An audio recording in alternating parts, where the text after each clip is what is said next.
Bonjour, je suis Didier Mazier. Nous allons aujourd'hui nous attaquer à un problème qui m'a été soumis par une amie qui travaille dans un service des ressources humaines et qui doit, pour son site internet, produire un organigramme qui soit un peu sympathique. Alors, elle a essayé différentes méthodes.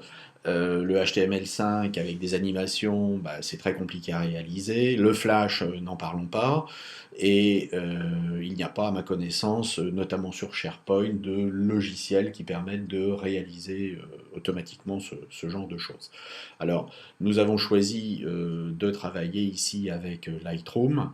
On pourrait fonctionner exactement de la même façon avec Adobe Bridge, qui est livré avec les logiciels de la suite créative, que ce soit Photoshop ou Illustrator. Alors la première étape consiste à sélectionner les photos qui vont constituer notre galerie, éventuellement les rassembler à l'intérieur d'une collection, donc créer une collection, et puis la deuxième étape va constituer pour chacune de ces images à renseigner dans un premier temps les métadonnées. Les métadonnées à remplir ne seront pas les mêmes en fonction du type de galerie que l'on va réaliser, car elles n'apparaîtront pas au même endroit. Nous allons ici aller sur nos galeries web. Nous avons différents types de galeries web. Par exemple, la galerie web HTML Lightroom. Bon, personnellement, je ne la trouve pas particulièrement intéressante. Nous avons une galerie qui est au format Flash, qui ne présente pas non plus un intérêt colossal. Nous avons cette galerie-là qui est beaucoup plus intéressante parce que vous allez pouvoir passer sur les différentes photos et ici vous ferez apparaître la photo en double-cliquant sur chacun chacune des vignettes. Lorsque vous travaillez avec cette galerie et que vous allez cliquer sur une photo, vous allez avoir ici le titre du site, mes photographies, et ici une légende, et vous allez avoir un certain nombre d'éléments qui vont s'afficher ici et ici. Ce sont ces éléments qu'il faudra renseigner dans les métadonnées.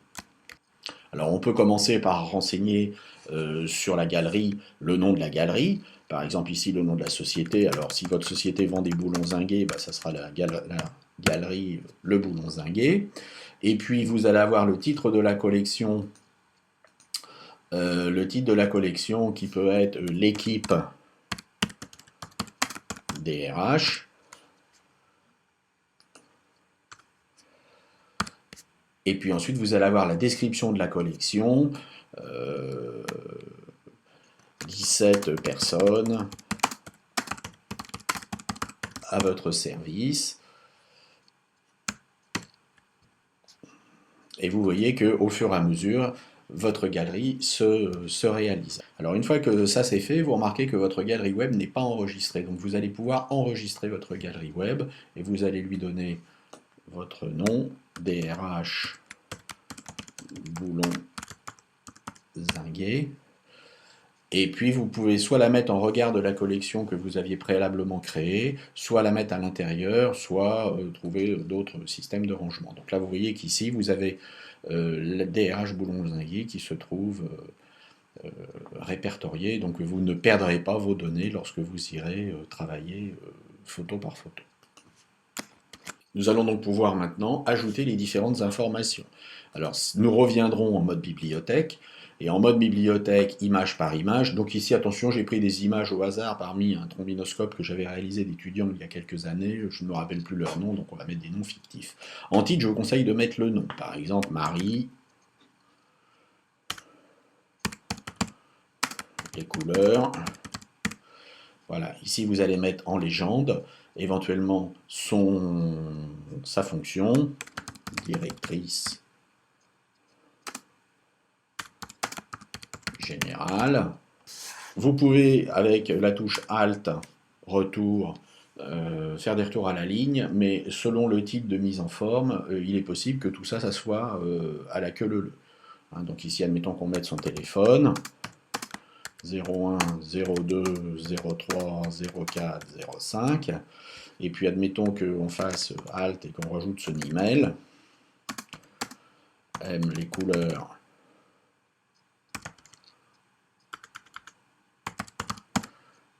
boulonzinguet.com. On va ici afficher notre galerie web. Et vous voyez que ici vous avez le titre, Marie les couleurs, et vous avez ici directrice générale. Et dans le cas de cette maquette, les éléments s'afficheront les uns à côté des autres. Sur les différents affichages, on va pouvoir faire des réglages. Alors, il y a des réglages au niveau graphique qui ont consisté à choisir les couleurs, etc. Mais vous allez pouvoir également faire des réglages sur la largeur des bordures des photos. Par exemple, vous pouvez choisir une bordure blanche, ce qui sera beaucoup plus joli. Voilà. Et puis, vous pouvez peut-être éventuellement augmenter un petit peu la largeur de la bordure. Alors, si vous changez de type de galerie, bah, vous allez à un moment donné avoir un affichage qui peut être différent. Vous voyez que ici, l'affichage se fait à la queue leu-leu, il a été géré tel quel. Si vous êtes sur le Airtight Simple Viewer, vous avez ici l'affichage qui va se faire en bas. Alors le mail évidemment ne tient pas puisqu'on n'a pas la place. Il faudrait effectivement la gérer sur la taille des grandes images de manière à pouvoir peut-être faire tenir le texte complètement. On pourra également réduire la taille des bordures de la photo qui sont un peu énormes. Ouais, le mail, visiblement, ça n'arrive pas bien à tenir, donc on enlèvera peut-être le mot mail, deux points, comme ça ira mieux.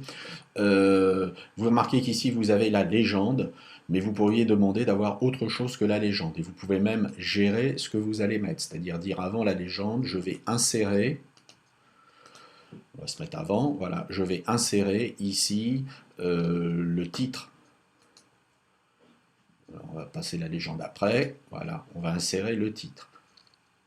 Et là, vous voyez que vous allez avoir maintenant le nom, et vous allez ensuite avoir la légende. Évidemment, c'est collé, donc nous allons remodifier cela, et ici, nous allons, avec Alt Retour, positionner la légende après.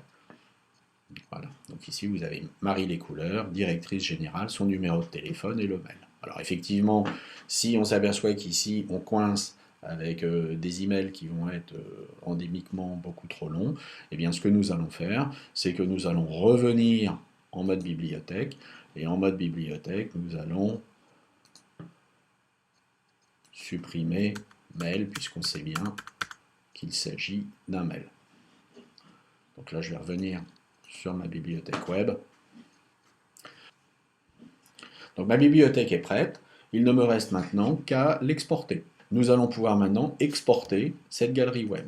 En faisant exporter la galerie web, je vais ici la positionner sur le bureau, on va appeler ça organigramme test.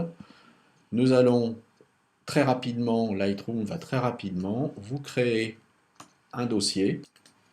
À l'intérieur de ce dossier, vous trouverez absolument la totalité des éléments à mettre en place sur votre site, c'est-à-dire le fichier index.html qui incorporera le viewer et puis votre galerie, donc que vous pourrez intégrer dans un CMS par exemple, dans un iframe, et puis les différents éléments. Les images auront été travaillées avec les grandes images et les petites images. Donc ici vous avez les grandes images et puis ici vous allez avoir ce qu'on appelle des vignettes ou des thumbnails, les petites imagettes. Vous aurez ici, donc là en l'occurrence il fabriquait ça en Flash, vous allez avoir ici le viewer Flash et puis le JavaScript qui va permettre de gérer Flash et puis la galerie XML avec les différentes informations image par image. Et si vous ouvrez avec un navigateur, vous vous apercevez que votre galerie est totalement fonctionnelle et qu'elle correspond à ce que vous avez fabriqué dans votre logiciel. Vous cliquez ici et vous avez votre image. Bon, ici évidemment, nous n'avons pas pour cette personne renseigné de métadonnées, mais ici, c'est le cas. Donc voilà un moyen qui est simple et efficace de fabriquer rapidement quelque chose de sympathique en termes d'organigramme. A très bientôt, et si vous avez d'autres astuces, eh bien n'hésitez pas à me les communiquer. Bye bye.